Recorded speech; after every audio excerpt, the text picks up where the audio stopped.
कि जो जैसे घोड़ा है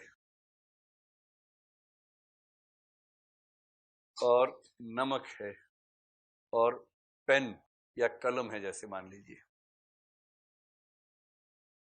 घोड़े को घोड़ा क्यों कहते हैं? क्योंकि वो घोड़ा होता है। घोड़े को घोड़ा इसलिए कहते हैं कि वो बुनियादी तौर पे घोड़ा है, या घोड़े को घोड़ा इसलिए कहते हैं क्योंकि घोड़े को घोड़ा कहते हैं? कहते हैं, बस। एक बहुत मूर्ख डॉक्टर से एक बार मेरा परिचय हुआ। मुझे थोड़ा फीवर था उन दिनों, तो मैं उसके पास गया। मैंने उससे, मेरा भाषा के बारे में कंसेप्ट है, मैंने उससे पूछा कि जब मैं दवाई खाता हूँ मुझे इससे थोड़ी एलर्जी फील हो रही है। उसने कहा क्या होता है एलर्जी में? तो एक विशेष अनुभूति होती है जिसको बोलते हैं कि आपने खाया, आपको सरसराहट सी फील हो रही है हाथ या पैर में, कुछ कुछ ऐसा लग रहा है जैसे मूवमेंट जैसा कुछ हो रहा हो। तो मैं तो ठेठ हिंदी देहाती माध्यम से पढ़ा हुआ विद्यार्थी हूँ स्कूल में, तो हमें तो जैसे गोभी कोई कहीं इंग्लिश में क्या होती है, बड़ा मुश्किल हो जाता है काम चलाना, तो हम गोभी से ही काम चलाते हैं। मतलब हमें पक्षियों के नाम, सब्जियों के नाम इंग्लिश में नहीं पता है। मतलब इंग्लिश में वही पता है संविधान में लिखा हुआ है या इकोनॉमी में लिखा है, वो सब पता है, लेकिन रोजमर्रा वाली चीजें, सॉल्ट और शुगर पता है, उसके आगे नहीं पता है। ठीक है। तो अब सरसराहट को अंग्रेजी में क्या कहेंगे मुझे नहीं पता था, उसको हिंदी में कम समझ आ रहा था।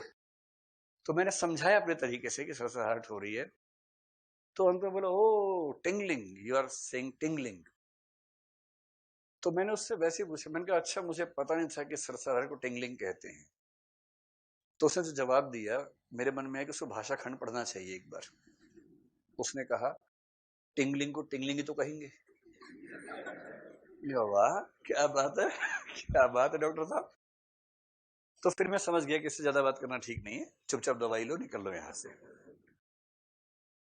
इतना मूर्ख आदमी ये नहीं समझ पा रहा है कि शब्द के संकेत यादृच्छिक होते हैं। टिंगलिंग इसलिए टिंगलिंग नहीं है कि वो टिंगलिंग है, टिंगलिंग इसलिए टिंगलिंग है कि इसको टिंगलिंग कहा जाता है। अगर घोड़ा मूलतः घोड़ा होता तो अंग्रेजी में भी घोड़ा ही होता, हॉर्स ना होता। अगर हॉर्स मूलतः हॉर्स होता तो संस्कृत में अश्व ना होता। हिंदी में जो घोड़ा है, अंग्रेजी में हॉर्स है, संस्कृत में अश्व है। इसका मतलब ये कि वो दरअसल इनमें से कुछ भी नहीं है। वो एक खास किस्म का एनिमल है जिसके नाम सब समाजों ने जो जो उनके मुंह में आया रख दिया। इसलिए बोलते हैं यादृच्छिक ध्वनि प्रतीक। किस वस्तु को आप किस नाम से पुकारेंगे ये रैंडम है, आर्बिट्रेरी है। इसमें कोई तर्क, कोई नियम, कोई विज्ञान काम नहीं करता है, रैंडम चीज है। और इसका प्रयोग करना हो तो प्रयोग ये है कि एक बार घोड़ा और पेन को आपस में चेंज करके बोलने का अभ्यास करके देखिए।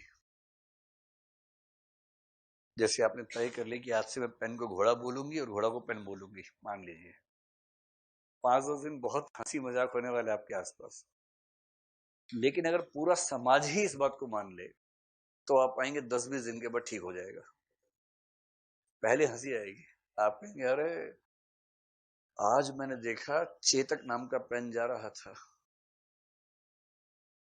इतना उछल उछल के जा रहा था, क्या आवाज, उसके जो पैरों से आवाजें आ रही थी पेन के पैरों से, मजा आ गया यार। मैंने तुरंत जेब में से घोड़ा निकाला और नोट्स बनाए।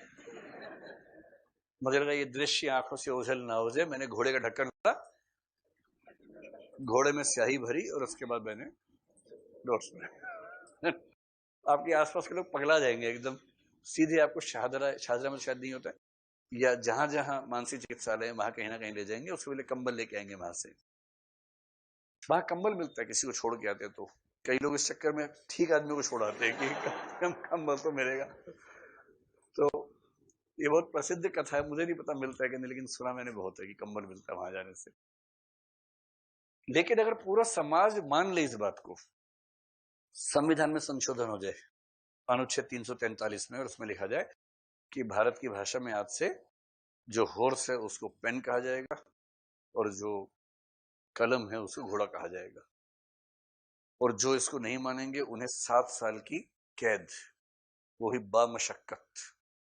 यानी कि रिगरस इम्प्रिजनमेंट। हाँ, किसके लिए? पिस्तौल। हाँ, पिस्तौल का घोड़ा दबा दिया। हाँ, तो क्या करे? अच्छा, ठीक है, क्या हो गया, कोई बात नहीं।